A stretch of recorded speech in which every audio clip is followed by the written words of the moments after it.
مولاي صل وسلم دائما أبدا على حبيبك خير الخلق كلهم. مولاي صل وسلم دائما أبدا على حبيبك خير الخلق كلهم. مولاي صل وسلم دائما أبدا. نحمده ونصلي ونسلم على رسوله الكريم. اما بعد فاعوذ باللہ من الشیطان الرجیم. بسم اللہ الرحمن الرحیم. قل لا اسألكم علیہ اجرا الا المودۃ فی القربى. صدق اللہ العلی العظیم وصدق رسولہ النبی الکریم. ونحن علی ذلک لمن الشاہدین والشاکرین والحمد للہ رب العالمین. حضرات گرامی، اللہ رب العزت کے کرم اور فضل سے ہمیں توفیق ملتی ہے کہ ہم اسی کی بارگاہ میں جوڑیاں پھیلا کر آ جاتے ہیں، اور وہ کتنا رحیم اور کریم ہے کہ وہ ہمیشہ اپنے سامنے بیٹھنے والوں کو کبھی مایوس نہیں کرتا. دنیا میں جو بڑے لوگ ہوتے ہیں، دولت مند ہوتے ہیں، ان کے اندر ایک خمار بھی ہوتا ہے.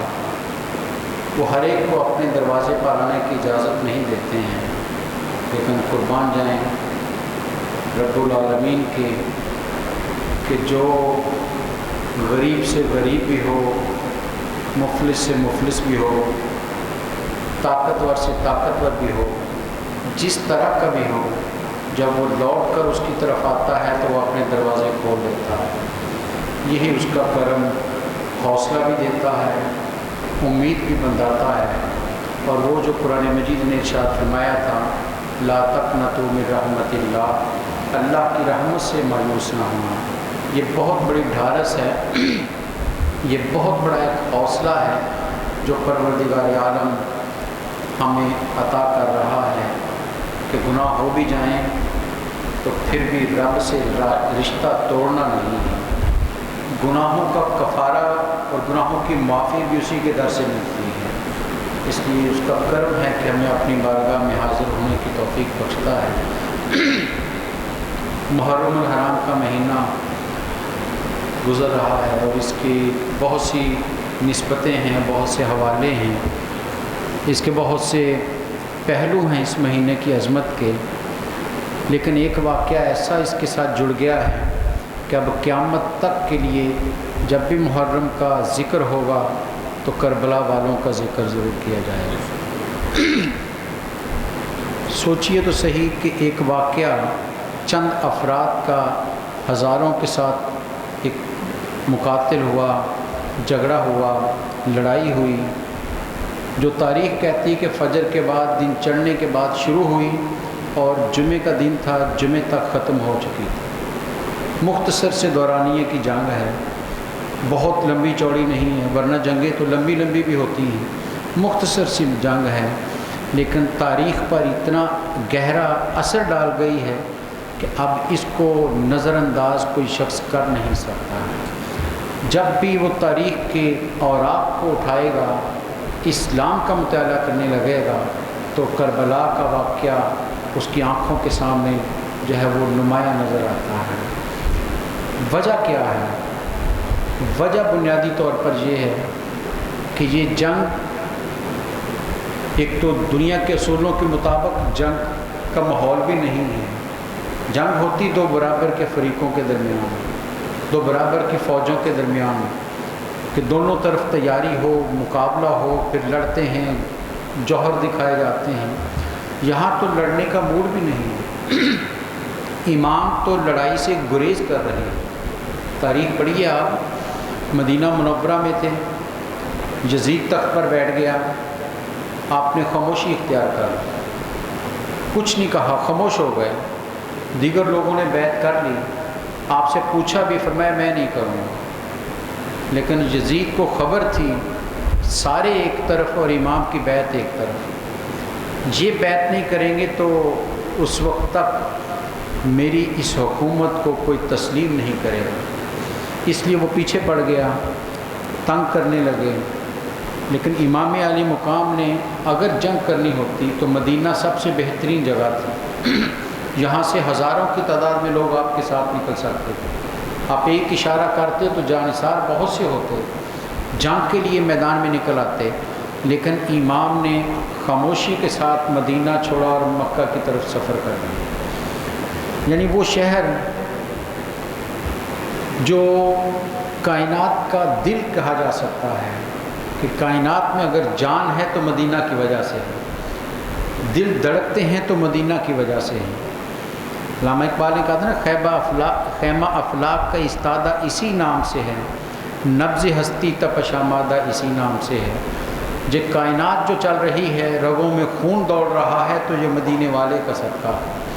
اس لیے مدینہ تو مرکز ہے، اور کیسا مرکز ہے، صرف زمین والوں کی محبت کی اماجگاہ نہیں ہے، آسمان والے بھی ادھر ہی اترتے ہیں۔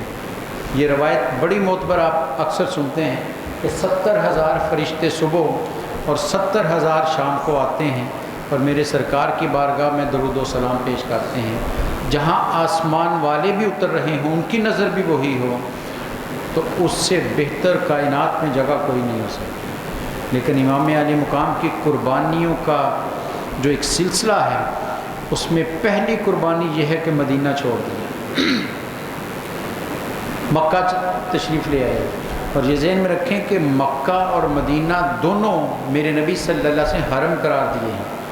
مکہ تو قرآن کہتا ہے نا، من دخلہ کان آمنا، جو حرم حدود میں آ گیا وہ امن میں آ گیا۔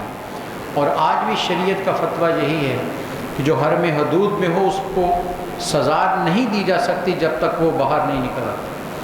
یہ ہر کعبے کی عظمت کا ایک اثر ہے کہ قاتل کو بھی وہاں نہیں سزا دی جا سکتی جب تک وہ باہر نہیں آ جاتا۔ یہ حرم قرار دیا گیا ہے، اور مدینے کو میرے سرکار نے خود حکمن حرم قرار دیا کہ لوگوں، مکہ قرآن نے حرم قرار دیا تھا، مدینہ میں حرم قرار دے رہا ہوں۔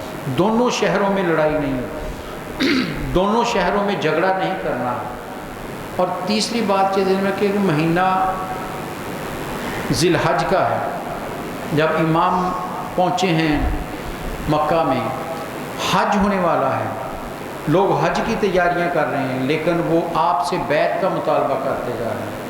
دوسری قربانی امام نے یہ دی کہ آپ نے مکہ بھی چھوڑ دی اور کربلا کی طرف سفر کر لیا۔ یعنی لڑائی سے گریز ہے کہ لڑائی نہیں چاہتا لیکن تجھے مانتا بھی نہیں ہے، کہ اسلامی حکومت میں افراتفری نہیں چاہتا، میں اپنی ذات کی وجہ سے لوگوں کا خون نہیں بہانا چاہتا۔ اور یہ ذہن میں رکھیں، حضرت سیدنا عثمان غنی رضی اللہ تعالیٰ، آپ نے بھی یہی فرمایا تھا، جب لوگوں نے کہا کہ آپ حکم دیں ہم ان خارجیوں سے لڑتے ہیں، تو حضرت سیدنا عثمان غنی رضی اللہ تعالیٰ نے فرمایا تھا مدینہ حرم ہے، میرے نبی کا شہر ہے، اور میں اپنی ذات کے لیے مدینہ میں خون نہیں بہانا چاہتا۔ یعنی لڑائی سے گریز، لیکن جب مجبور کر دیے گئے تو پھر لڑے ہیں، اور لڑے کس جواں مردی کے ساتھ ہے کہ تاریخ ان پر ناز کرتی ہے۔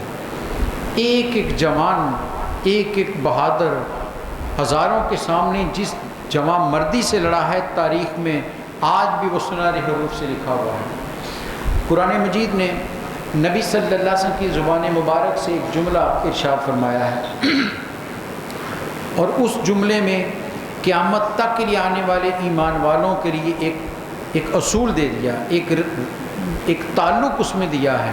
پر میں کل اے نبی صلی اللہ علیہ وسلم آپ فرما دیجیے، کل لا اسألکم علیہ اجرا، میں نہیں تم سے کوئی اجر کا مطالبہ کرتا، یہ جو تمہیں دین دے رہا ہوں، یہ تمہیں اسلام پیش کر رہا ہوں، میں کوئی نظر نیاز نہیں مانگتا، میں اس کی کوئی معاوضہ طلب نہیں کرتا، کوئی اجر نہیں مانگتا، کوئی دنیا کا۔ اس لیے مکے والے آپ کے پاس آئے تھے، ہر طرح کا لالچ دیا گیا، سرداری کا بھی دیا گیا، دولت کا بھی دیا گیا، لیکن آپ نے سب کو پاؤں کی ٹھوکر سے ٹھکرا دیا۔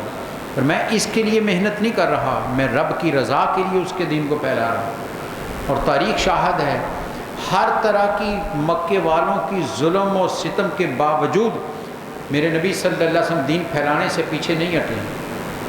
سب سے مشکل مرحلہ شیب ابی طالب کا تھا، 3 سال مکے والوں نے نبی صلی اللہ علیہ وسلم کے خاندان بنو ہاشم سے قطع تعلق کر لیا، جسے ہم سوشل بائیکاٹ کہتے ہیں۔ تحریری معاہدہ ہو گیا کہ بنو ہاشم سے کوئی ملے گا نہیں، سلام نہیں کرے گا، چیز نہیں دے گا، نہ چیز ان سے کوئی خریدے گا، مکمل بائیکاٹ۔ اور حضرت ابو طالب بنو ہاشم کو لے کر گھاٹی پہ چلے گئے، پہاڑ میں چلے گئے، جسے آج بھی تاریخ شیب ابی طالب کہتی ہے۔ تھوڑا سا حصہ اس کا پہاڑ کا رہ گیا ہے، باقی سارا انہوں نے ڈیمولش کر کے گرا کر وہاں پر عمارتیں کھڑی کر دی ہیں۔ تھوڑے سے آثار اس کے آج بھی باقی شیب ابی طالب۔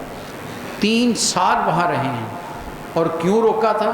کہ یہ دین نہ پھیلا سکیں، لیکن تاریخ ان کے مکے والوں کے ارادوں پر آج بھی ہنس رہی ہے۔ ارے جس نبی کو تم روکنا چاہتے تھے وہ روز مکے میں آ کر تبلیغ کر رہے ہیں۔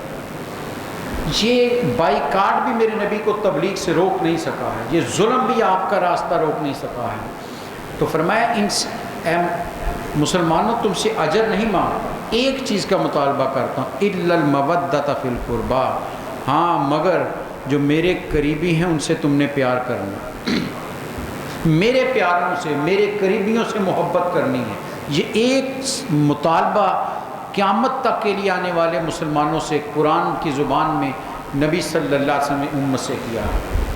کچھ نہیں مانگا، گھر نہیں مانگا، جائیداد نہیں مانگی، اقتدار نہیں مانگا۔ کیا تھا ظاہر؟ آپ کی زندگی کو دیکھ لیجیے آپ۔ میرے سرکار صلی اللہ علیہ وسلم کے بارے میں تاریخ کہتی ہے جو لباس پہنا ہوتا تھا تو بہت دنیاوی لحاظ سے کہہ رہا ہوں، بہت قیمتی نہیں ہوتا تھا، زرق برق کا لباس نہیں ہوتا، سادہ سا لباس۔ اور تاریخ کہتی ہے اس لباس پر بھی کئی پیوند لگے ہوتے تھے، پھٹ گیا سلائی کر لی۔ روایت نبی صلی اللہ علیہ وسلم گھر میں تشریف لائے، ام المؤمنین سیدہ عائشہ رضی اللہ تعالیٰ عنہا فرماتی ہیں کہ آپ اپنا جوتا لے کر بیٹھ گئے، نالین مبارک، اور اس کو گانٹنا شروع کر دیا، پھٹ گیا تھا۔ فرمایا یا رسول اللہ میں گانٹ دیتی ہوں۔ فرمایا کوئی بات نہیں، میرا جوتا ہے، میں گانٹ لیتا ہوں۔ یہ عاجزی، یہ انکساری کہ دنیا کا کوئی لالچ نہیں کیا ہے۔ ایک دن نبی صلی اللہ علیہ وسلم گھر سے تشریف لائے مسجد نبوی میں، تو آپ کے جسم مبارک پر کھجور کی موٹے تنوں کی نشان لگے ہوئے تھے۔ چٹائی کھجور کے پتوں کی تھی جو موٹی تھی، اور وہ آپ کے جسم پر اس کے نشان جو تھے نظر آ رہے تھے، کیونکہ اس چٹائی پر کوئی کپڑا نہیں ڈالا گیا تھا، وہ نشان آپ پر لگے۔ حضرت عمر فاروق نے دیکھا تو رونے لگا، کہا یا رسول اللہ صلی اللہ علیہ وسلم کیسر و کسریٰ تو مخمل کے بستر پر سوئیں اور آپ کائنات کے بادشاہ ہو کر اس طرح؟ تو فرمایا عمر پریشان نہ ہو جانا، یہ کوئی مجبوری نہیں ہے میری، یہ مجبوری نہیں ہے۔ عمر سنو، اگر میں چاہوں تو احد پہاڑ سونے کا بن کر میرے ساتھ چلے، لیکن میں نے فقر کو پسند کر لیا، دنیا کو نہیں چاہا، دنیا کو حقارت کی نظر سے ٹھکرایا ہے ہمیشہ۔ ایک اشرفی بچی ساری رات میرے نبی کو نیند نہیں آئی، کوئی لالچ نہیں کیا، کئی دن تک گھر میں چولہا نہیں جلا ہے، کوئی فکر نہیں کی ہے، گھر میں کھانے پینے کو کچھ سامان ہوتا یا نہ ہوتا کبھی فکر اس کی نہیں کی ہے۔ خدا کی رضا پر ہمیشہ راضی رہے ہیں، دنیا کے لیے کچھ مطالبہ نہیں کیا۔ ورنہ سوچئے تو صحیح، جب نبی صلی اللہ علیہ وسلم ہجرت کر کے مدینہ آئے ہیں تو روایات کہتی ہیں کہ مدینہ کے بڑے بڑے سردار میرے نبی صلی اللہ علیہ وسلم کے راستے میں آپ کو روک کر کہتے ہیں حضور میری حویلی، میرا بڑا مکان ہے، بڑا عالی شان گھر ہے، آپ وہاں تشریف لے آئیے۔ آپ نے مسکرائے، فرمایا تم پیچھے ہٹ جاؤ، یہ میری اونٹنی اللہ کی طرف سے معمور ہے، جسے جہاں حکم ہوگا وہیں بیٹھے گی۔ اور سوچئے بیٹھی کہاں جا کر؟ حضرت ابو ایوب انصاری کے گھر کے جو غریب کو دولت مند نہیں تھے، پرانا سا گھر تھا ان کا، چھوٹا گھر تھا، کہ وہاں نبی صلی اللہ علیہ وسلم کے ٹھہرنے کا انتظام کرنا مشکل ہو گیا۔ پہلے کہا یا رسول اللہ صلی اللہ علیہ وسلم آپ اوپر کے حصے میں تشریف رکھیے۔ پھر نبی صلی اللہ علیہ وسلم فرمایا کہ لوگوں نے آنا ہوتا ہے میرے پاس، تو گھر والوں کو تکلیف ہوتی بار بار پردہ کروانے کی، اے ابو ایوب میں نیچے رہ لیتا ہوں، تم اوپر آ جاؤ۔ یہ کیفیت تھی، چاہتے تو ہر چیز مل سکتی تھی، لیکن دنیا کی طلب نہیں کی ہے، کوئی اس کی خواہش نہیں کی ہے۔ ایک دفعہ نبی صلی اللہ علیہ وسلم کو ایک یمنی چادر کسی نے تحفہ تن بھیجی، اور اس دور میں یمنی چادر بڑی قیمتی چادر ہوتی، آپ اوڑھ کر گھر سے تشریف لائے، ایک صحابی نے دیکھنا شروع کیا، آپ نے مسکرایا، کہا کیا دیکھ رہے ہو؟ کہ یا رسول اللہ صلی اللہ علیہ وسلم بہت اچھی چادر اوڑھی ہے آپ نے، تعریفی جملہ کہا، میرے سرکار نے فوراً چادر اتاری اور اس کو دے دی۔ انہوں نے ہاتھ جوڑ دیے، یا رسول اللہ صلی اللہ علیہ وسلم میں نے اس لیے تعریف نہیں کی کہ آپ مجھے دے دیں۔ فرمایا نہیں، ہم نے تمہیں عطا کر دیا، اب لے جاؤ اسے۔ یہ کیفیت ہے نبی صلی اللہ علیہ وسلم، کھانے کے لیے لقمہ مل گیا تو کھا لیا، کبھی ہوس نہیں کی، کبھی خواہش نہیں کی ہے، ایک ہی مطالبہ کیا، الا المودۃ فی القربیٰ، اس دین کو پہنچایا ہے، پتھر کھائے ہیں۔ طائف کی سرزمین پر سر سے لے کر پاؤں تک خون رسا ہے میرے سرکار صلی اللہ علیہ وسلم۔ حضرت زید بن حارثہ فرماتے ہیں اتنا خون بہا طائف میں کہ آپ ایک جگہ تشریف رکھے، میں نے کہا یا رسول اللہ آرام کیجئے، جہاں بیٹھ جائیے، تھک گئے ہیں۔ میں نے نالین مبارک اتارنا چاہا لیکن خون اتنا بہہ کر پاؤں میں آ کر جم چکا تھا کہ جوتا اترتا نہیں۔ یہ کیفیت ہے۔ طائف کیوں گئے تھے؟ طائف خوشحال علاقہ ہے، دولت مند لوگ تھے، کو دولت لینے گئے تھے نہیں، فقط دین پہنچانے گئے تھے۔ یہ پیغام لے کر گئے تھے کہ لوگوں لا الہ الا اللہ کی طرف آ جاؤ، چھوڑ دو سارے بتوں کو، لیکن پوری بستی نے پتھر برسائے۔ روایت کہتی کہ دو سردار جو طائف کے سردار تھے، دو بھائی تھے، انہوں نے آوارہ نوجوان نبی صلی اللہ علیہ وسلم کے پیچھے لگا دیا کہ آپ آوازیں کسو، ان کو بیٹھنے نہ دو، تنگ کرو، جدھر سے میرے سرکار جاتے وہ پیچھے آپ کے آوازیں کستے، اور جہاں کہیں بیٹھنا چاہتے بازو سے پکڑ کر کھڑا کر دیتے۔ یہ دین حضرات گرامی اتنا آسان دین نہیں ہمیں ملا ہے، اس دین کو پہنچانے میں میرے سرکار کا خون بہا، پتھر کھائے ہیں۔ احد کی جنگ میں میرے نبی کے دندان مبارک پر پتھر لگا ہے جس سے خون بہا ہے، جو خود پہنا ہوا تھا اس کی زنجیریاں آپ کے رخسار میں کھپ گئیں جن سے خون بہا ہے۔ یہ دین میرے سرکار نے پہنچا، فرمایا یہ میں نے برداشت کی ہے۔ مکے میں نکلتا تھا لوگ کانٹے بچھاتے تھے، میرے پاؤں میں چبھتے تھے، لیکن میں نے شکوہ نہیں کیا ہے، میں نے کوئی اس کی مخالفت میں کوئی تم سے مطالبہ نہیں کیا ہے۔ مکے کی گلی میں لوگ آپ کے گلے میں چادر ڈال کر بل دیتے تھے، تاریخ کہتی اتنے بل دیے کافر نے کہ آپ کی رگیں پھول گئیں، چہرہ سرخ ہو گیا جیسے سانس رکتی ہے، لیکن آپ خاموش کھڑے رہے۔ کیا لڑائی تھی مکے والوں کی نبی صلی اللہ علیہ وسلم سے؟ کوئی جائیداد کی تقسیم کا جھگڑا تھا؟ نہیں۔ اقتدار کا جھگڑا تھا؟ یہ بھی نہیں ہے۔ دولت کی تقسیم کا جھگڑا تھا؟ نہیں۔ فقط اور فقط ایک ہی تھی، آپ کہتے تھے بتوں کو چھوڑ دو، اللہ کو مانو۔ ایک اللہ کی دعوت پر یہ سب تکلیفیں برداشت کی ہیں، اور میں کچھ نہیں مانگتا تم سے، سب میں نے برداشت کی ہیں۔ ایک ایک زخم میرے جسم پر لگا ہے، میں نے برداشت کیا ہے۔ ارے اس نفیس ترین وجود کو، اس دنیا کا سب سے شائستہ وجود جہاں سے تہذیب جن کے قدموں سے پھوٹتی ہے، نفاست جن کے پاؤں کو چوم کر نکلتی ہے، اس وجود کو گالیاں دی جائیں، برا بھلا کہا جائے۔ سوچیے آج ایک عزت دار شخص باہر نکلے، کوئی اسے بڑے بازار میں گالی دے دے، وہ تو وہی شرم سے ڈوب جاتا ہے کہ میری تو عزت خاک میں مل گئی ہے۔ لیکن نبی صلی اللہ علیہ وسلم یہ سارے زخم برداشت کیے ہیں، اپنے دل میں اپنے سینے پر برداشت کیے ہیں، کوئی شور نہیں کیا، واویلا نہیں کیا، اف نہیں کی ہے، دین پہنچاتے رہے ہیں۔ میں دین کے راستے میں یہ ساری تکلیفیں آئیں گی، میں برداشت کرنے کو تیار ہوں، تم سے کچھ نہیں مانگتا۔ ارے تمہیں دوزخ سے نکال کر جنت کے عظیم الشان محلات میں لے آیا ہوں، دوزخ کے گڑھوں سے نکالا۔ آپ نے فرمایا میں تمہیں کمر سے پکڑ کر دوزخ سے نکالتا ہوں، اور کتنا بدبخت ہے وہ انسان جو میرا دامن چھڑا کر ادھر چھلانگ لگاتا ہے۔ میں تو تمہیں نکال کر جنت میں لا رہا ہوں، اور جنت کیا ہے؟ پڑھیے قرآن مجید کو، کتنی نعمتوں کا ذکر ہے۔ قرآن کہتا ہے وہ جس کے نیچے نہریں بہتی ہیں، شہد کی نہریں ہیں، دودھ کی نہریں ہیں، جہاں قرآن کہتا ہے ایسے عظیم الشان گھر ہوں گے کہ نبی صلی اللہ علیہ وسلم معراج سے واپس آئے تو معراج کی ساری کیفیات بیان کی، تو آپ نے ایک دن بیان کر رہے تھے تو حضرت عمر فاروق رضی اللہ عنہ کی طرف نگاہ رحمت اٹھی اور کہا اے میرے فاروق، میں نے جنت میں تیرا گھر دیکھا ہے۔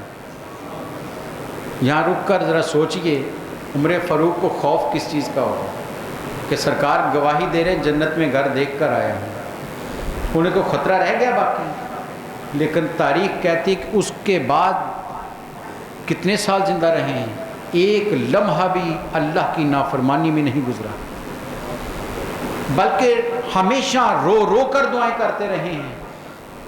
کہ یہ روایت آپ کو پہلے بھی سنا ہے، اچانک یاد آ گئی۔ آپ کا وصال ہونے لگا تو حضرت عمر فاروق کا تو بیٹے عبداللہ کو بلایا اور کہا عبداللہ ایک میرا کام ہے وہ تم نے کرنا ہے۔ کہا بجن کیا؟ فرمایا حذیفہ بن جمان کو بلا کر لا۔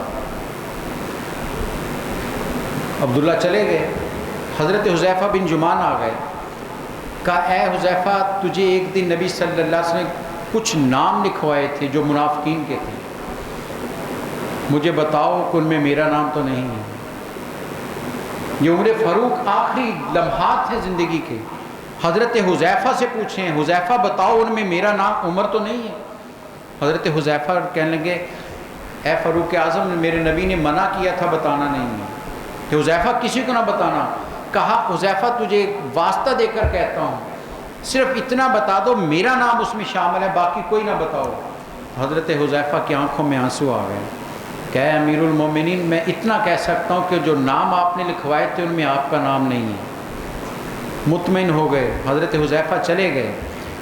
تھوڑی دیر کے بعد بیٹے کو پھر بلایا، کہا عبداللہ بات سنو۔ حذیفہ آئے تھے، انہوں نے کہا ہے کہ تیرا نام اس لسٹ میں نہیں جو منافقین کی میرے نبی نے لکھوائی ہے۔ حذیفہ ہو سکتا ہے وہ میرا دل رکھنے کے لیے کہہ گئے ہیں۔ کہا ابا جان پھر کیا علاج، کیا کروں؟ کہا جب میں فوت ہو جاؤں، دنیا سے چلا جاؤں تو حذیفہ پر نظر رکھنی ہے، اگر وہ میرے جنازے میں آ گیا تو اس کا مطلب ہے کہ میرا نام اس میں نہیں ہے، اگر وہ نہ آیا تو سمجھنا مجھے میرا نام اس لسٹ میں ہے، اس لیے مجھے بقیع میں نہ دفن کرنا، کہیں باہر دفن کرنا۔ یہ عمر فاروق رضی اللہ تعالیٰ بیٹے کو کہہ رہے ہیں، اور حضرت عبداللہ کہتے ہیں جنازے کا وقت آیا تو میری نظر حضرت حذیفہ پر تھی، ڈھونڈ رہا تھا انہیں، اور جب میں نے ایک صف میں انہیں کھڑا دیکھ لیا تو مجھے اطمینان ہو گیا کہ میرے باپ کا نام اس میں نہیں۔ وہ عمر فاروق رضی اللہ تعالیٰ اتنی نبی صلی اللہ علیہ وسلم سے محبت اور آپ کے ساتھ عقیدت رکھنے والے، ایک ایک اللہ اکبر، یعنی مکے کی سرزمین پر حضرت عمر اب کہہ رہے ہیں یا رسول اللہ صلی اللہ علیہ وسلم، فرمایا نبی صلی اللہ علیہ وسلم نے پوچھا عمر روئے کیوں ہو؟ کہ یا رسول اللہ صلی اللہ علیہ وسلم کیسر و کسرا تو کمخاب کے بستر پر سوئیں اور آپ چٹائی پر جس کے نشان آپ کے جسم پر۔ فرمایا عمر سنو، یہ اختیاری ہے میرا فقر، میں چاہوں تو احد پہاڑ میرے ساتھ سونے کا بن کر چل سکتا، مجھے اس کی پرواہ نہیں ہے، دنیا کی طلب نہیں ہے، ایک ہی مطالبہ ہے الا المودۃ فی القربى، ارے جو میرے قریبی ہیں، میرے قرابت دار ہیں، میرے رشتہ دار ہیں، ان سے تم نے محبت کرنی ہے، میرے پیاروں کے ساتھ محبت کرنی ہے۔ اب آپ کے پیاروں میں سب سے زیادہ قریبی تو آپ کی اولاد ہے، جسے خود آپ نے فرمایا کہ حسن اور حسین میرے بیٹے ہیں، اور کتنی محبت خود کر کے دکھا دی۔ پیدا ہوئے امام حسن اور امام حسین، پڑھیے ذرا ان کی تاریخ کو۔ نبی صلی اللہ علیہ وسلم خوشی سے اپنی بیٹی کے گھر آئے، خود ان کے کانوں میں اذان کہی ہے، خود ان کے منہ میں پہلا لقمہ اپنے منہ میں چبا کر ان کے منہ میں ڈالا ہے، بلکہ ایک روایت کے مطابق اپنی زبان مبارک ان کے منہ میں ڈال دی جو انہوں نے چوسی ہے۔ یہ کیفیت محبت کی یہ انتہا ہے، اور لمحہ لمحہ ان کو اپنے ساتھ رکھا ہے، کبھی آغوش میں بیٹھے ہیں لے کر، کبھی کندھوں پر دوش پر سوار کیا ہے۔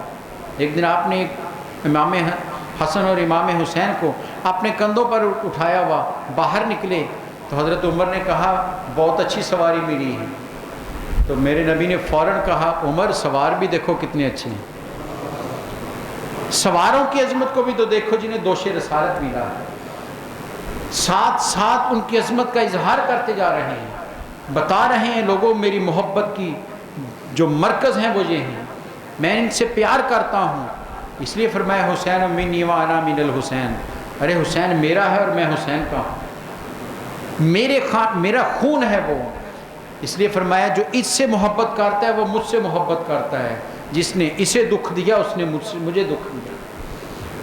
تو محبت کا انداز بھی بتایا، پیار کر کے بھی دکھایا۔ بوسے لیے ہیں حضرت امام حسین رضی اللہ تعالیٰ عنہ۔ تاریخ کہتی کبھی ماتھا چوم رہے ہیں، کبھی رخسار پر بوسہ دے رہے ہیں، اور کہتے ہیں ایک صحابی کے ایک دفعہ گلے پر بوسہ دے رہے ہیں، کہا یا رسول اللہ سارے رخسار اور سر کو چومتے ہیں، یہاں سے کیوں؟ فرمایا تمہیں خبر نہیں، ظالم یہیں تلوار چلا کر میرے بیٹے کی گردن کو جدا کرے۔ خبر بھی رکھتے ہیں لیکن خاموش اس لیے ہیں کہ یہ جان کسی معمولی کام کے لیے نہیں، عظیم کام کے لیے جانی ہے۔ مقصد بہت بڑا ہے، مقصد اتنا بڑا ہے کہ امام حسین کا خون بھی چلا جائے تو اس مقصد کے لیے کافی ہے۔ بتا دیا لوگوں یہ دین اسے اگر مل گیا ہے تو اسے سنبھال کر رکھو، اس کی حفاظت کرو، یہ معمولی نہیں ہے۔ دیکھو اس دین کی خاطر میرے نبی کا خون بہا ہے، اس دین کی خاطر میرے نبی نے فاقے کاٹے ہیں، اس دین کی خاطر میری نبی نے ہجرت کی ہے، اس دین کی خاطر میرے نبی نے تلوار اٹھا کر جہاد کیا ہے، اس دین کی خاطر امام حسین نے اپنا خون دیا ہے، اسے معمولی نہ سمجھنا۔ اس دین کی خاطر عمر فاروق کا بھی خون گیا ہے، عثمان غنی کا بھی خون گیا ہے، حیدر کرار نے بھی خون دیا ہے، حضرت حذیفہ، حضرت حنظلہ، کس کس صحابی کا نام لیا جائے، ارے جان پیش کی ہے کہ دین بچ جائے، دین کی عظمت سر بلند رہے۔ اس لیے اسے معمولی نہیں سمجھنا ہے۔ دین میں اگر دین مل گیا تو شکر کرنا چاہیے کہ ہمیں یہ دین آرام سے مل گیا، ورنہ صحابہ اکرام کی پڑھیے تاریخ، امام علی مقام کو دیکھ لیجئے، مدینہ میں بیٹھ کر جو چاہے دنیا کی نعمت حاصل کر سکتے تھے، اس سے بڑا مرکز کوئی نہیں تھا اس وقت دنیا میں، اور آج بھی نہیں ہے۔ سوچیے امام حسین مدینہ میں ہوں، میرے نبی صلی اللہ علیہ وسلم کا روضہ وہاں پر ہو، صحابہ اکرام اور تابعین کی جماعت وہاں پر ہو، تو جب امام حسین نکلتے ہوں گے لوگ کتنے بھاگ کر ہاتھ کو بوسہ دیتے ہوں گے، کتنے ہیں جو آپ کی کو دیکھنے کی تمنا لیے بیٹھے ہوتے ہوں گے، کتنے ہیں جو آپ سے گفتگو کی خواہش لیے بیٹھے ہوں گے کہ میرے نبی کا نواسا ہے، میرے نبی کا بیٹا ہے۔ ہر ایک چاہنے والا تھا، لیکن بتا دیا لوگوں میں چاہتا تو مدینہ میں بیٹھ کر ہر عیش کر سکتا تھا، نمازیں پڑھتا رہتا، سجدے کرتا رہتا، مراقبے کرتا رہتا، لیکن یہی دین نہیں ہے۔ اس دین کے لیے باہر نکلنا پڑتا، اس دین کے لیے مدینہ اور مکہ چھوڑنا پڑتا ہے۔ یہ دین بچانے کے لیے اپنے 6 ماہ کے بچے کی بھی قربانی دینی پڑتی ہے، اپنے 17 سال کے جوان بیٹے کو بھی قربان کرنا پڑتا ہے۔ کون علی اکبر؟ ذرا تاریخ سے تو پوچھئے علی اکبر کون ہے؟ اہل بیت اطہار کہتے ہیں کہ نبی صلی اللہ علیہ وسلم کے دنیا سے پردہ فرمانے کے بعد جب کبھی ہمیں نبی صلی اللہ علیہ وسلم کی یاد تڑپاتی تو ہم علی اکبر کو دیکھ لیتے کہ میرے نبی سے بہت ملتے جلتے تھے۔ شبیہ مصطفیٰ انہیں کہا جاتا ہے حضرت علی اکبر کو، کہ جب بھی نبی صلی اللہ علیہ وسلم کی محبت جوش مارتی تھی علی اکبر کے چہرے کو دیکھ لیتے، تسلی ہو جاتی۔ لیکن کربلا میں وہ بھی 18 سال کا خون بہا کر بتا رہا ہے ارے شبیہ مصطفیٰ بھی دین مصطفیٰ پر قربان ہے۔ ایک ایک بندہ قربانی دے رہا ہے، بتا رہا ہے کہ لوگوں دین کے لیے تن من دن قربان کرنے کے لیے تیار ہیں۔ دین کو قبول کیا ہے تو صرف اپنی مرضی سے نہیں کہ یہ کرنا ہے یہ نہیں کرنا۔ ادخلوا فی السلم کافہ، قرآن کہتا ہے پورے کے پورے آ جاؤ، پھر تمہاری مرضی نہیں ہے، جو رب کی رضا ہے وہی تم نے عمل کرنا ہے۔ دل چاہتا ہوگا تمہارا یہ کرنے کو، لیکن رب کا جو حکم ہے عمل اس پر کرنا ہے۔ بھوک ستاتی ہے رمضان میں، پیاس تڑپاتی ہے، خواہش ہوتی ہے کہ پانی پیا جائے، لیکن نہیں پینا کہ رب کا حکم ہے کہ شام تک روزہ رکھو۔ حکم رب کا ماننا ہے، دین کو بچانا ہے، اپنی خواہش کو بھی قربان کر دینا ہے، اپنے آرام کو بھی تج دینا ہے۔ آج آرام سے بیٹھ کر نذرانے وصول کرنا بہت عام ہو گیا ہے، لیکن وہ اقبال نے کہا تھا نا کہ نکل کر خانقاہوں سے ادا کر رسم شبیری، یہ رسم شبیری جو ادا کرتا ہے وہی ان کا اصل پیروکار ہے۔ اصل ان کا ماننے والا وہ ہے جو دین کے لیے باہر نکلتا ہے۔ دین پر استقامت دکھانا معمولی کام نہیں، یہ عظیم لوگوں کا کام ہوتا ہے، عظیمت والے لوگ ہیں۔ کہہ سکتے تھے امام کہ ٹھیک ہے میں تمہاری بیعت کر لیتا ہوں. کتنے لوگوں نے کر لی تھی, سارے سکون سے بیٹھ گئے تھے, لیکن امام نے بتا دیا لوگوں میں بیعت نہیں کر رہا, اس لیے نہیں کہ میری اس سے کوئی ذاتی رنجش ہے, اس لیے نہیں کہ کوئی پرانا واقعہ چل رہا ہے جس کی وجہ سے میں اس سے ناراض ہوں. اور میں اس کی وجہ بڑی ٹھوس ہے, اور وجہ کیا ہے, اس مسند پر جو اسلامی ریاست کی سربراہی کی مسند ہے, اس پر کبھی ابو بکر بیٹھے تھے, کبھی عمر فاروق بیٹھے تھے, کبھی عثمان غنی بیٹھے تھے, کبھی حیدر کرار بیٹھے تھے. ارے ان کے مقام کے لوگ بیٹھے تھے, وہاں اس جیسا فاسق و فاجر بیٹھ نہیں سکتا. تو کلمہ گو ہو سکتا ہے لیکن اس مسند کے لائق نہیں. تو سریعام شراب پیتا ہے, بدکاری کرتا ہے, گناہ کرتا ہے, تو دین سے باغی ہے, اس لیے تیری اطاعت نہیں کی جا سکتی. امام نے واضح پیغام دے دیا تھا کہ ہر چیز برداشت کی جا سکتی ہے, لیکن میرے نبی کی مسند پر سوچئے. جب نبی صلی اللہ علیہ وسلم دنیا سے پردہ فرمایا تو جناب سیدنا ابوبکر صدیق خلیفہ بنے, تو انہیں کیا کہا گیا؟ خلیفۃ الرسول کہا گیا, کہ وہ جو نبی صلی اللہ علیہ وسلم کی مسند پر بیٹھے ہیں. اور ان کے بعد میں حضرت عمر فاروق کو خلیفۃ الرسول کہا گیا, کہ یہ نبی صلی اللہ علیہ وسلم کے خلیفہ بن کر آئے ہیں. یہ وہ مسند ہے جس پر کبھی میرے نبی کھڑے رہے ہیں, ابو بکر کھڑے رہے ہیں, عمر فاروق کھڑے رہے ہیں, عثمان غنی نے امامت کی ہے, حیدر کرار نے وہاں پر قیادت کی ہے. اس لیے ایسا فاسق و فاجر اس مسند پر بیٹھنے کے لائق نہیں ہے. بلکہ لائق کی کیا بات ہے, ام حبیبہ ام المومنین نبی صلی اللہ علیہ وسلم کی زوجہ محترمہ ابو سفیان کی بیٹی ہیں. مکے والوں نے نبی صلی اللہ علیہ وسلم کو عمرہ کرنے سے روک دیا, معاہدہ ہو گیا, لیکن مکہ میں قحط پڑ گیا, بہت شدید مکہ میں قحط پڑا. تو سارے ابو سفیان کے پاس آئے کہ سردار مکہ انتظام کیجئے, ہم بھی مر رہے ہیں, ہمارے جانور بھی مر رہے ہیں, فصلیں اجڑ گئیں. کہا کیا کریں؟ کہا مدینہ میں اس مرتبہ بہت خوشحالی ہے, جاؤ مدینہ سے کچھ غلہ مانگ کر لاؤ. ابو سفیان رات کے اندھیرے میں بیٹی کے گھر آ گئے. بیٹی ہے ام حبیبہ جو ام المومنین ہے, چھپتے چھپاتے وہاں آئے, دستک دی. بیٹی نے دروازہ کھولا, باپ کھڑا ہے, بلا لیا اندر. خوشی ہوئی ہوگی بیٹی کو کہ باپ تیرے گھر میں آیا ہے. بلایا, ابو سفیان اندر آئے. چارپائی ایک بچھی تھی جس پر ایک گدا رکھا ہوا تھا. ابو سفیان آگے بڑھ کر بیٹھنے لگے تو بیٹی نے کہا ابا جان یہاں نہیں بیٹھنا. باپ کو روک دیا. کہا بیٹی کیوں؟ کہا یہ میرے رسول کا بستر ہے, تم وہاں نہیں بیٹھ سکتے. یہ مقام نبی صلی اللہ علیہ وسلم فرمایا جہاں میرے نبی تشریف فرما رہے ہیں, کیونکہ ابو سفیان نے ابھی کلمہ نہیں پڑھا تھا. فرمایا تو باپ ہے میرا, تیرے لیے اور مسند بچھا دیتی ہوں, یہ میرے نبی کا پاکیزہ بستر ہے اور تو ابھی کلمہ گو نہیں ہے, اس یہاں نہیں بیٹھ سکتا. یہ کیفیات ذہن میں رکھیے گا. نبی صلی اللہ علیہ وسلم نے کہا سب کچھ میں نے تمہارا برداشت کیا ہے, کچھ نہیں مانگتا تم سے, ایک ہی چیز مانگتا ہوں, الا المودۃ فی القربى. ارے میرے پیاروں سے تم نے بھی پیار کرنا, میرے پیاروں سے محبت کرنی ہے, میرے چاہنے والوں سے, میرے قریبیوں سے تم نے عداوت نہیں کرنی, پیار کرنا ہے. لیکن کربلا میں ایک ایک میرے نبی کا پیارا کس طرح جان کی بازی لٹا. کبھی اونو محمد جا رہے ہیں, قاسم جا رہے ہیں, عباس علمدار کے بازو شل ہو گئے, کاٹ دیے گئے, جان کی بازی لگا دی. امام نے کہا تھا کہ ان کی دشمنی مجھ سے ہے, مجھے جانے دو, لیکن ایک ایک نے کہا امام ہمارے ہوتے ایسا نہیں ہو سکتا, ہم موجود, ہم آپ پر قربان ہو جائیں پھر آپ چلے جائیے گا. اور امام کے سامنے ایک ایک اپنی جوان مردی دکھاتا ہوا گیا ہے.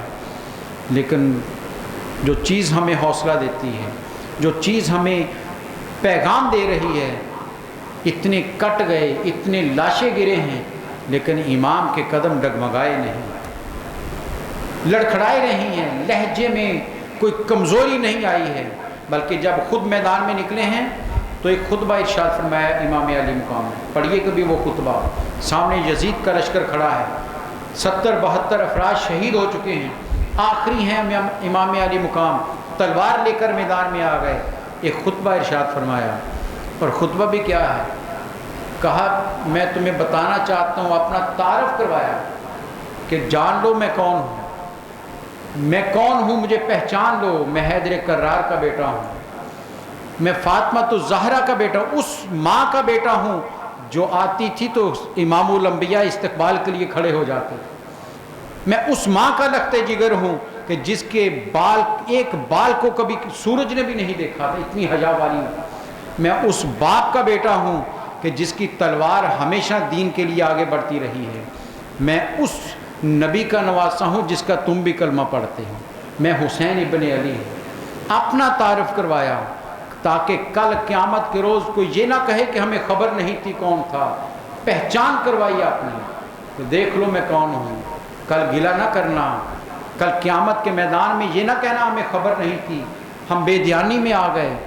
پوری شعور کے ساتھ ان کو خطبہ دیا، اور تاریخ کہتی ہے اس خطبے میں آواز میں لہجے میں کوئی کمزوری نہیں تھی، جلال تھا، ایک طاقت تھی، ایک یہ طاقت مولا علی کی تھی، یہ طاقت میرے نبی نے وہ جو طاقت عطا کی تھی۔ روایت نبی صلی اللہ علیہ وسلم خطبہ دے رہے ہیں جمعے کا، امام حسین گھر سے تشریف لے آئے، ابھی چھوٹے بچے ہیں، چلنا شروع کیا ہے، جیسے بچہ چلنا شروع کرتا ہے قدم اٹھاتا ہے، ایسے ہی باہر آ گئے، میرے نبی جمعے کا خطبہ دے رہے ہیں، خطبہ چھوڑا تیزی سے نیچے کی طرف آئے، تیزی سے گئے، امام حسین کو اٹھایا، پھر ممبر پر آ کر خطبہ شروع کر دیا، اٹھائے خطبہ دیا۔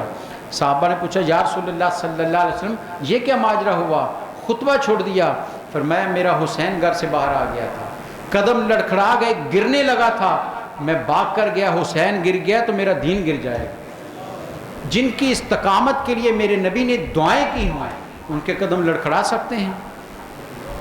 کتنی قربانیاں پیش کی ہیں، لیکن نہ لہجے میں بازو شل ہو جاتے ہیں، اتنے لاشیں اٹھا کر باپ کے حواس مختل ہو جاتے ہیں، لیکن تاریخ کہتی جب امام تلوار لے کر نکلے ہیں، جدھر جدھر تلوار لہرائی ہے دشمن کے لاشیں زمین پر گرتے گئے۔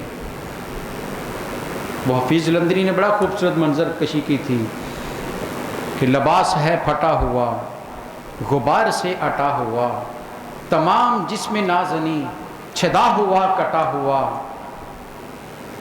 کہ ہے ہزاروں فاسقوں کے سامنے ڈٹا ہوا، یہ کون ذی وقار ہے، بلا کا شاہ سوار ہے، یہ بالیقین حسین ہے نبی کا نور عین، میرے نبی کی آنکھوں کی ٹھنڈک ہے یہ، جدھر تلوار جاتی ہے دشمن کے لاشیں تڑپتے نظر آتے ہیں، کمزوری نہیں ہے، بازوؤں میں طاقت ہے، لڑے ہیں جمع مردی کے ساتھ، بتا دیا لوگوں دین جو کچھ مانگے پیش کر دو، تمہارا بہانہ نہیں چلے گا، تم مجھے دیکھو میں نے تو سب کچھ پیش کر دیا، کوئی نہیں بچایا، ایک عابد بیمار بچے ہیں کہ بیمار تھے اس لیے نہیں آ سکے، اجازت انہوں نے بھی چاہی تھی کہ ابا جان اب میری باری میں جاتا ہوں، فرمایا بیٹا نہیں، تو بیمار ہے تو یہیں رہے گا، بیماری کی وجہ سے، اور شاید اس میں حکمت بھی رب کی یہی تھی کہ میرے نبی کی نسل نے آگے چلنا ہے، ایک تو باقی رہے، سارے امام زین العابدین کی نسل آگے، سادات سارے انہی کی نسل سے ہیں، تو لڑے ہیں جمع مردی کے ساتھ، کوئی کمزوری نہیں دکھائی، اور یہی لہجہ، یہی بہادری، سوچئے کہتے ہیں عورت کمزور ہوتی ہے، عورتیں بڑی کمزور دل کی ہوتی ہیں، لڑ نہیں سکتی، دکھ برداشت نہیں ہوتا، اور جہاں اتنے سامنے کٹے ہوئے دیکھے ہوں، کسی کا بیٹا، کسی کا بھانجا، کسی کا بھائی میدان میں کٹتا ہوا جنہوں نے دیکھا ہو، ان عورتوں کی کیا کیفیت ہوں، کوئی بھی سر پر سلامت نہیں رہا، ایک بیمار ہے باقی سارے شہید ہو گئے ہیں۔ اسی کیفیت میں عورتوں کے جلوس کو لے کر دمشق گئے ہیں، یزید کے دربار میں پیش کیا گیا، تو اس نے پوچھا کون ہو؟ تاریخ آج بھی رشک کرتی ہے کہ ان عورتوں میں جن کے سروں کے تاج کٹ گئے، جن کے جوان بیٹے شہید ہو گئے، جنہیں سینکڑوں میل پیدل سفر کروا کر دمشق پہنچایا گیا، جنہیں باندھ کر سفر کروایا، زنجیریں باندھ کر لائے تھے، عورتوں کو بھی نڈال ہوں گی۔ آج کی عورت تو اتنی ہمت ہی نہیں کر سکتی، لیکن یہ خانوادہ رسول ہے، یہ میرے نبی کا خاندان ہے۔ پوچھا کون ہو؟ تو جواب میں حضرت زینب کھڑی ہو گئی، مولا علی کی صاحبزادی زینب بنت علی، خطبہ ارشاد فرمائے، یزید کے دربار میں اس کے سامنے اور تاریخ آج بھی رشک کر رہی اس خطبے پر. کہتے ہیں لوگ حیران ہو کر اٹھ کر دیکھتے تھے یہ خاتون بول رہی ہے یا مولا علی بول رہے ہیں. جلال تھا ایک اس میں، وقار تھا اس میں، ایک ہیبت تھی اس میں. پورے دربار پر کہتے سناٹا چھا گیا تھا، علی کی بیٹی بول رہی ہے. کیوں؟ ارے نسبتیں میرے سرکار سے ہیں، میرے سرکار کا خون ہے ان کے خون میں شامل، یہ دب نہیں سکتے. تم سر کاٹ تو سکتے ہو لیکن ان کو دبا نہیں سکتے. سر داد نہ داد، دست در دست یزید، حقا کے بنا لا الہ است حسین. خواجہ اجمیری نے کہا تھا سر تو تم نے کاٹ لیا لیکن ہاتھ نہیں لے سکے، ہاتھ نہیں لے سکے ہو، سر کٹ گیا لیکن امام علی مقام کا ہاتھ کو ترستے رہے ہو. اور کتنا ترسا ہے یزید. ارے تم نے سر تن سے جدا کر کے دڑ کہیں اور سر کہیں لے گئے تھے، سمجھتے یہ ختم ہو گیا. لیکن تاریخ کہتی ہے امام حسین تو امر ہو گئے. قیامت تک ہر ایمان والے کے دل میں نام حسین دھڑکتا اور دھڑکتا رہے گا، اور جس کے دل میں نہ دھڑکے اس کے ایمان پر شک کیجئے گا. یہ ایمان کی پہچان بن گئی ہے. لیکن آج یزید کا نام و نشان تک نہیں. تاریخ کہتی، کچھ لوگ اس کی قبر کے بارے میں نشان بتاتے ہیں کہ فلاں قبر ہے، لیکن زیادہ تر مورخین کہتے ہیں کہ اس کی قبر کے بھی نشان نہیں. کہتے ہیں ایک دن گھوڑے پر سوار ہوا، نکلا صحرا کی طرف، بعد میں پتہ ہی نہیں چلا کدھر گیا ہے. رب نے کہا تو سمجھتا تھا میرے نبی کے خاندان کو ختم کر دیا ہے، ارے ختم تو ہو جائے گا، تیرا نشان نہیں باقی رہے. قتل حسین اصل میں مرگ یزید ہے. اسلام زندہ ہوتا ہے ہر کربلا کے بعد. تو وہ امام علی مقام رضی اللہ تعالیٰ عنہ، کیا ان کی شان بیان کریں. میرے نبی نے قرآن کے الفاظ میں، رب نے وحی کی صورت میں بتا دیا. لوگوں ایمان رکھتے ہو نبی پر تو وہ تم سے مطالبہ کرتے ہیں الا المودۃ فی القربى، نبی کے پیاروں سے پیار کرنا. اس لیے ہمارا الحمدللہ یہ ایمان ہے. ہر وہ وجود، ہر وہ چیز، ہر وہ جاندار ہو یا بے جان ہو جس کی نسبت میرے نبی سے ہو گئی وہ ہمارے سروں کا تاج. پتھر معتبر ہے کہ میرے نبی کے اس سے پیار کیا احد کو. وہ حنانہ ستون اس لیے محبت کرتے ہیں کہ میرے نبی نے کندھا اس سے لگا لیا تھا. ہم مسجد نبوی سے اس لیے پیار کرتے ہیں کہ میرے نبی کی مسجد ہے. یہ تو بے جان چیزیں ہیں. ارے وہ جو جنہیں میرے نبی نے اپنی آغوش میں سنبھالا ہو، جنہیں اٹھایا ہو، جنہیں چوما ہو، جن سے پیار کیا ہو، وہ کیوں نہیں ہمارے دل کی دھڑکن بنیں گے. اس لیے سارے صحابہ کرام ہوں، اہل بیت اطہار ہوں، سارے کے سارے معتبر ہیں اس لیے کہ یہ سارے میرے نبی کے ہیں. ایک ہی اصول ہے، جو ان کا ہے وہی ہمارا ہے، جو میرے نبی کا نہیں وہ ہمارا نہیں ہے. اللہ تعالیٰ اسی محبت میں ہمیں زندہ رہنے کی توفیق عطا فرمائے. ان کے کربلا والوں کا واقعہ اپنی جگہ خوفناک ضرور ہے، لیکن ان کے پیغام کو کبھی نظر انداز نہ کیجیے گا کہ سب کچھ قربان کیا جا سکتا ہے، دین کو بچانا ضروری ہے. دین کو قربان نہیں کیا جا سکتا. کبھی چھوٹی سی تکلیف آ جائے نماز چھوڑ دی، ذرا سا مسئلہ بن جائے روزہ چھوڑ دیا، ذرا سے مشکل آ جائے خیرات روک لی. نہیں، ارے وہاں دین کے لیے سب کچھ پیش کر دو، پھر سچے مومن بن سکتے ہیں. اللہ تعالیٰ ہمیں دین پر قربان ہونے کی توفیق عطا فرمائے، اور ان نسبتوں کے صدقے آخرت میں ہماری نجات کا سامان بھی بنے. اسی شعر پر بات کو ختم کرتے ہیں جو اس دن بھی محفل میں پیش کیا تھا، افتخار عرب کا. یہ ایک دعا ہے، آمین بھی کہیے دل سے کہ کاش ایسا ہو جائے کہ حضور ساقی کوثر علی کہیں کہ یہ شخص میدان حشر ہو، میرے سرکار کے سامنے امتی پیش ہو رہے ہوں. جب ہم سامنے جائیں تو مولا علی ادھر کھڑے ہوں، وہ کہہ دیں یا رسول اللہ صلی اللہ علیہ وسلم، یہ جو آ رہا ہے آپ کے سامنے یہ کون ہے؟